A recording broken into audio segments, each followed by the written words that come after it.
د محبت د سبقونو نه خبر یم اشنا د محبت د سبقونو نه خبر یم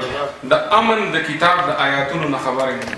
زه هم څه په خلا کې ژوندون نه کوم یارانو زه هم خپلو حجرو او جوماتونو نه خبر یم او څوک شته چې تا دې خبره باندې پوه کړي څوک شته چې تا په دې خبره باندې پوه کړي انسان یم د انسان ټولو دردونو نه خبر یم او په زور د محبت باندې مثل پسل یقین دی په زور د محبت باندې مثل پسل یقین دی کسوم د دنیا د نفرتونو نه خبر یم او امین یم خو بیا هم په امن نه یم عجیبه ده امین یم خو بیا هم په امن نه یم عجیبه ده چې څوک مې په چا وجنې سازشونو نه خبر یم مېلمنو ډېره زیاته مننه کوو چې کوم ملګري ناست وو او مشاعره یې واورېده ډېره اوږده مشاعره وشوه خو ډېره په سړه سینې یې واورېده د دی هم ډېره زیاته مننه ځکه چې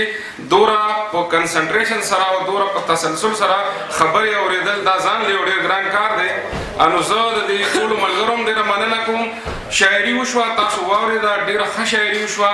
او دا د دې شاعرۍ دا کومه شاعري چې نن په پښتنه سیمه باندې کېږي د دې ټول کریډټ د خدای خدمتګار تحریک د خېټې نه چې کوم ادبي تحریک راوته دی دا ټول کریډټ هغې ته ځي ځکه چې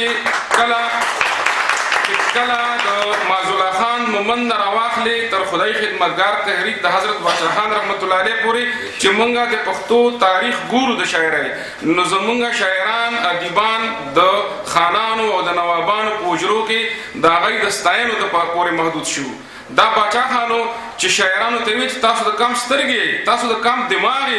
تاسو د کام د تهذیب په مخ کې بوتلون کې او تاسو به دا ژبه هم ژوندی ساتئ تاسو به دا کام هم ژوندی ساتئ هغه یې راپاڅول او هغه ته دا نغمې وښولې چې مرګیه مه راځه درځمه او هغه ته دا سندرې وښولې چې زهر راله راکړه د شفاف پیاله دې لرې کړه خیر نه مې توبه شه خو دا سپي دې رانه پورې کړه دا د عبدالاکبر خان د خدای خدمتګار شعر دی دغه خلک چې کوم دی دا تسلسل لا تر اوسه جاري دی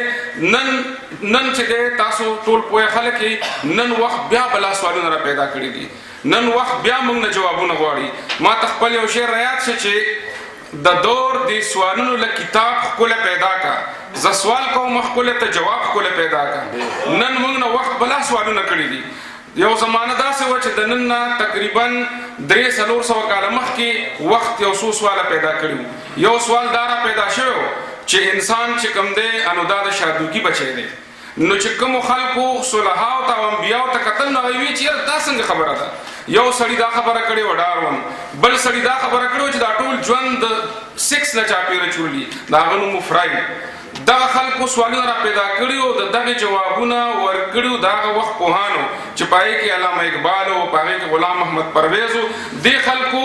بیا دنیا ته وویل چې انسان چې دی دکې خودي ده دکې انا ده دکې روحانیات دي او دی د خدای پاک ذات طرف ته روان دی نن وخت بیا سوالونه پیدا کړي دي زه دا دې باندې خبره ختموم چې نن مونږ ته وخت دا مونږ نه تپوس کړی دی چې الټراساونډ راغی او هغه مونږ ته ووایي چې په خېټه کې څه دي هغه مونږ خبر کړو نن مونږ نه وخت مونږ ته دا وخت هم یو سوال پیدا کړی دی چې هغه کلونینګ جوړ کړ نن وخت یو بل سوال پیدا کړی دی یو بل سوال وخت پیدا کړی دی چې هغه وایي چې دا دنیا چې کومه ده نو په دې کې چې څه وخت هم باران کېږي نو سیټلایټ مونږ ته وایي چې دې وخت باندې به باران کېږي دا ټول سوالونه چې د دې جواب انسان په خپله نه ورکړو نن د انسان داسې آلات جوړ کړي دي چې هغه جواب په خپله ورکوي ځکه نن پښتون ته د داسې شاعر ضرورت دی شاعران د پښتنو ډېر زیات مهربانان دي شاعران پښتنو ته پکار دي ځکه چې شاعر تهذیب په مخ کې بوځي شاعر مینه پیدا کوي ورورولي خو نن مونږ ته د مفکر شاعر ضرورت دی نن مونږ ته داسې خلکو ضرورت دی چې مونږ د دې که یو بل د دې سوالونو جوابونه راکړي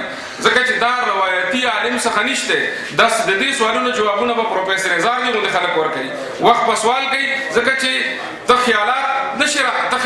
امپورټ کولی شي خو حالات نشي امپورټ کولی حالات به درته سوال کوي ته به جواب ورکوي بله پښتون ته یو بله مسله راپېښه ده چې د پښتون انډیجنس کلچرل نریټیو چې څه ته وایي یعنې د کام بیانیه هغه مکمله موږ له دشمنان ختموي کله چې زمونږ د دې تهذیبي ونې جړې وجني نو دا جړې د دې اجره جومات دي کله چې دې تنه کټ کوي نو دا د یونیورسيټي یو کله چې دې څانګې په بم باندې ولې دا د سکولونه دي کله چې یو قوم مکمل ته ختمه نو هغه مکمل یاره او داغه تهذیبي بیانیه به ختمه نن موږ سره دا چل کیږي په دنیا کې د بهر خلک هم پکې شامل دي او د دې ملک خلک پکې شامل دي دا اختیار ویل پکار دي دا ضرورت ته مونږ ته چې زمون شاعران هم شاعرانی هم مفکرانی هغه د کام رهنمایو کی او د دې خټو نه قوم واسي ځکه چې قوم پړومبي ځل باندې د تهذیبي بحران سره مخ ته مونږ د ګلوبل ویلیج یا د نړیوال کلیسا جوړ شوی زمون په لاسو کې زمونږه اقدار مړیږي تاسو کتل دي شاعرانو په شاعرۍ کې د کې بلا شاعرانو د خپل قدرونو چې هغه زمونږ د لاس نه لکه د مریوزي کوم ول اسو رزور کو دا غي ماتم یو مو دا غي سان دی مو په داسې ځای کې مونږ ولاړ یو چې یو قدم به مونږ اخلو اربنایزیشن طرف ته او یو قدم مونږ په شابوزي